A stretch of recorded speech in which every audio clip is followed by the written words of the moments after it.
జిల్లాలో ఉష్ణోగ్రతలు పడిపోతున్న పరిస్థితి కనబడుతుంది. 4 జిల్లాలు చూసినట్టు కనుక అయితే ఈరోజు ప్రధానంగా బేలా కావచ్చు, తలమడుగు కావచ్చు, తాంసీ కావచ్చు, అదేవిధంగా కౌటాల, బెజ్జూరు, తిర్యాని లాంటి ప్రాంతాల్లో 8, 7, 5 డిగ్రీల ఉష్ణోగ్రత నమోదైన పరిస్థితి. ఇటు మంచిర్యాల జిల్లా వ్యాప్తంగా కొన్ని ప్రాంతాల్లో, ఏజెన్సీ ప్రాంతాల్లో 8 నుంచి 9 డిగ్రీలు నమోదైన పరిస్థితి కనబడుతుంది. అయితే చలి తీవ్రత పెరుగుతున్న పరిస్థితి కనబడుతుంది. ఈదురుగాలతో ప్రజలు ఇబ్బంది పడుతున్న, చల్లగాలితో ఇబ్బంది పడుతున్న పరిస్థితి కనబడుతుంది. ముఖ్యంగా ఏజెన్సీలో మనతో పాటు కొంతమంది ఉన్నారు, మాట్లాడిద్దాం.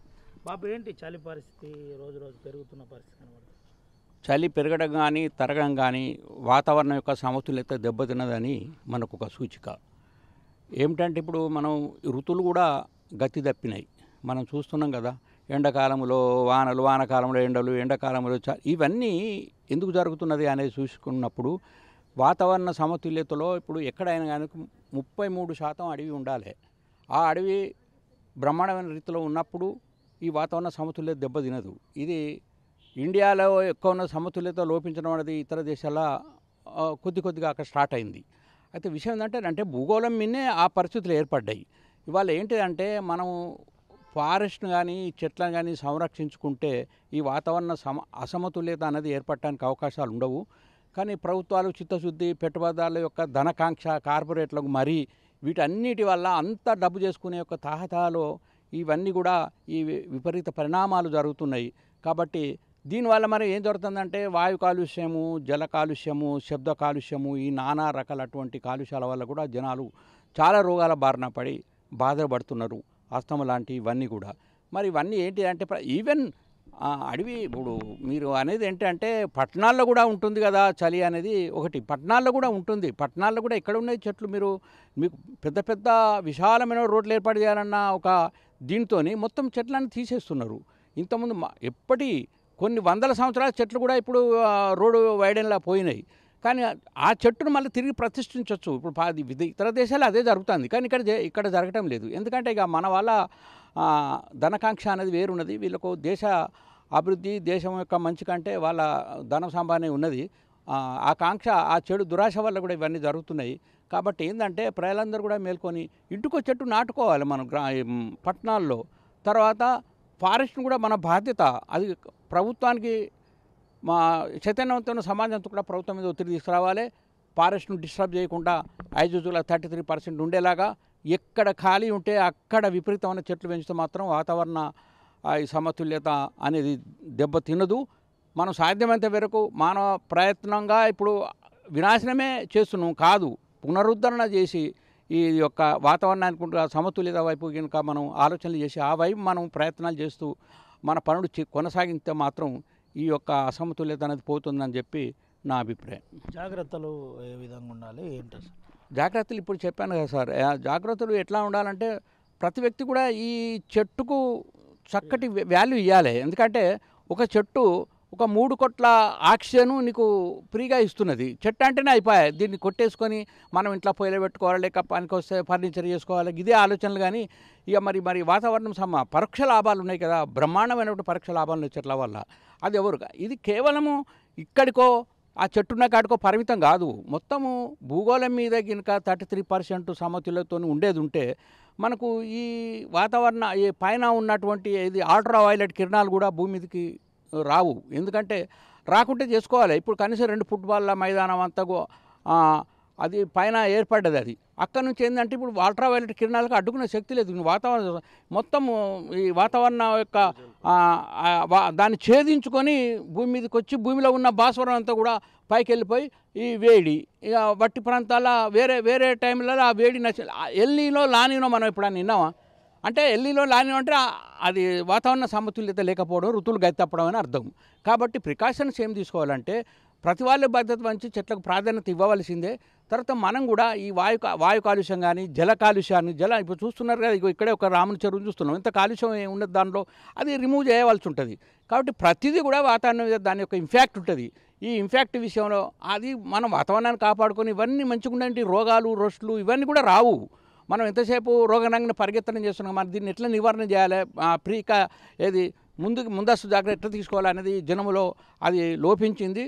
తర్వాత ప్రజలు, ఎందుకంటే మన దేశంలో కూడా ఈ అక్షరాస్యత తక్కువ, అవేకనింగ్ తక్కువ కాబట్టి ప్రజలు మేధావులు కానీ ఇతరులు కానీ పెద్ద ఉద్యమ రూపంలో తీసుకొచ్చినా కానీ ఇది అంత ఈజీగా ఈ అసమతుల్యత అనేది పోదని చెప్పి చెప్పదలుచుకున్నా. మల్లన్న గారు చెప్పినట్టు వాతావరణ పరిరక్షణ కూడా జరగకపోవడం వల్ల ఈ అంతా ఎండలు విపరీతంగా కావడము, వర్షాలు విపరీతంగా కావడము, చలి కూడా విపరీతంగా బ్యాలెన్స్ లేకుండా పోయింది. అది పోయింది, అయిపోయింది. ఆ తర్వాత మనం కూడా కొన్ని సేఫ్టీ ప్రికాషన్స్ పాటించాలి. ఎందుకంటే ఈ అధిక చలి వలన కొందరు శ్వాసకోశ వ్యాధులు చిన్నపిల్లలకు కానీ వృద్ధులకు కానీ బయటికి వెళ్తే వాళ్ళకు ఇబ్బందులు గురవుతారు. తర్వాత మనకు ఇంతకుముందు కరోనా మహమ్మారి కూడా మన ప్రాంతంలో విస్తరించి ఉన్నది. ఎందుకు చాలామందికి శ్వాసకు సంబంధించిన లంగ్స్ పాడై ఉన్నాయి, పోస్ట్ కోవిడ్ అయి ఉంది. ఇటువంటి కోవిడ్ సమస్యలతో ఎదుర్కొన్న మన సమాజం కాబట్టి చాలా ముందు జాగ్రత్తలు చాలా పాటించుకుంటూ వెళ్ళాలి. తర్వాత ఈ శ్వాస సంబంధ వ్యాధులు ఎక్కువ వచ్చే అవకాశం ఉన్నాయి కాబట్టి ఇంతకుముందు కోవిడ్ కూడా మనకు ప్రభావం ఉంది కాబట్టి వాళ్ళు చాలా జాగ్రత్త వహించుకుంటే బాగుంటుంది. సార్ చలి తీవ్రత పెరుగుతుందా ఏంటి? చాలా రోజు రోజుకు చలి తీవ్రత బాగా పెరుగుతుంది. వృద్ధుల పిల్లలకు అయితే చాలా ఇబ్బందిగా ఉంది. ఇక అందరికీ చాలా ఇబ్బందిగానే ఉన్నది. ఇక దానికి మనం సేఫ్టీ ప్రికాషన్స్ పాటించుకుంటూ ముందుకు వెళ్ళాలి, అంతే జీవనం. ఇది పరిస్థితి. సేఫ్టీ ప్రికాషన్స్ చెప్పండి అన్న, ఏంటి ఎట్లా చేస్తే బాగుంటుంది ఈ చలి టైంలో?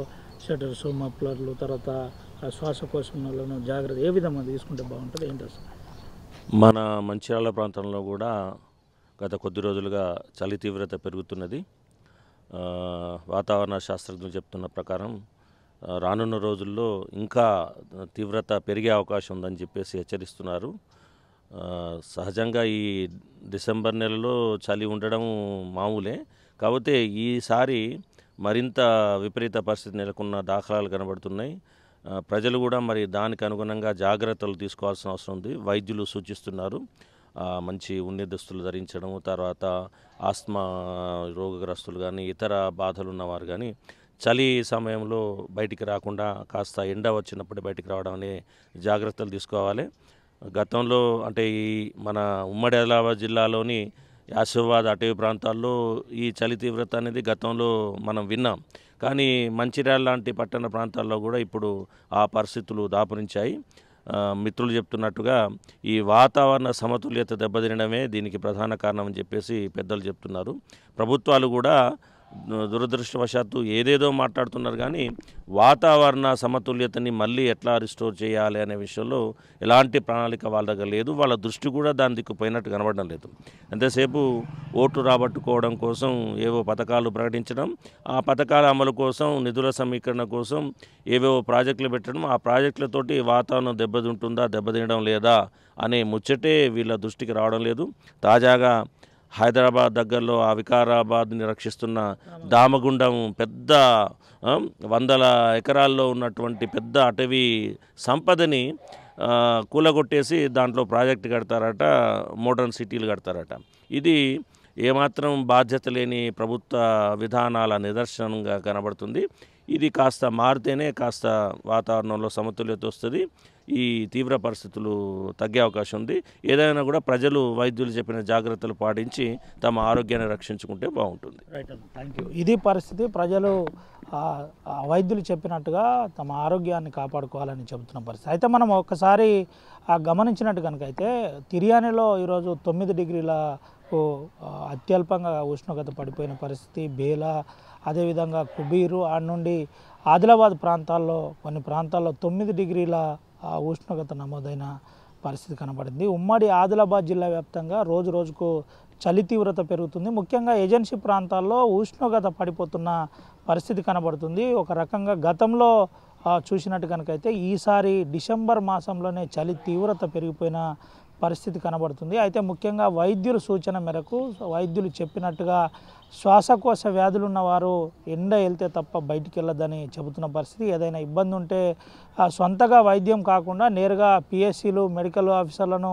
వెంటనే సంప్రదించాలి, తగు జాగ్రత్తలు తీసుకోవాలని చెబుతున్న పరిస్థితి అయితే కనబడుతుంది. Over to studio. మరిన్ని వీడియోస్ కోసం ఛానల్ ని సబ్స్క్రైబ్ చేయండి. లేటెస్ట్ అప్డేట్స్ కోసం వాట్సాప్ ఛానల్ ని ఫాలో అవ్వండి. ఆ లింక్ డిస్క్రిప్షన్ లో ఉంది.